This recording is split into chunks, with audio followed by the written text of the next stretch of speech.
If 2020 taught us anything, it was that food could be going off the shelves in a blink of an eye.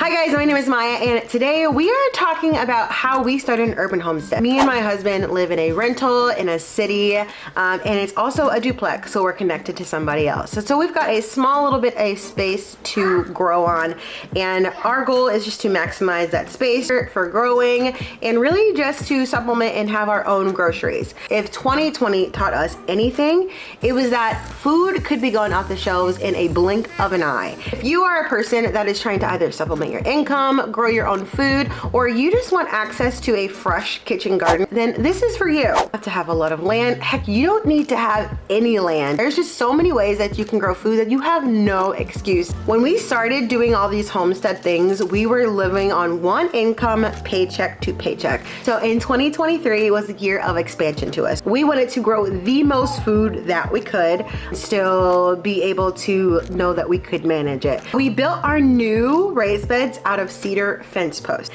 and also we were able to sell beds that it funded our whole garden growth, so our seeds, and then expanding our own bed with the money that we made from selling cedar beds on Facebook. The next thing that we did to grow our urban homestead is started all of our plants from seed. Now it seemed way more overwhelming for someone who had not done it before, but literally I will never go back. One seed packet is $3 at the most, maybe 4 or 5 if it's extra rare. And just sell one of the plants, will pay back for that seed. Now there is a little bit of a learning curve, but sometimes you can just start those seeds over. The thing I love about starting stuff from seed is that you can control what you want to have in your garden, which makes it able to pick different seed varieties that you might not get at a big box store. Seeing the experience of just growing it all is really another really beautiful level, and it really connects you to your food when you see it go from a seed all the way to like this massive harvest. Our garden has brought us so much food.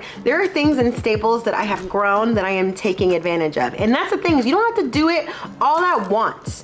You can learn different crops and get successful at that, so you can learn another crop the next year because you've got the other one under your belt. It does not have to be overwhelming. I did not know how to grow a thing before we started our backyard garden, so that is how I know that you can grow absolutely anything. It just takes a little time and a little observation. If that is you, then you are in the right place. We are in the right company, okay? As always, friends, thank you so much for being here. If this is helpful, make sure that you like and subscribe and stay tuned for more videos.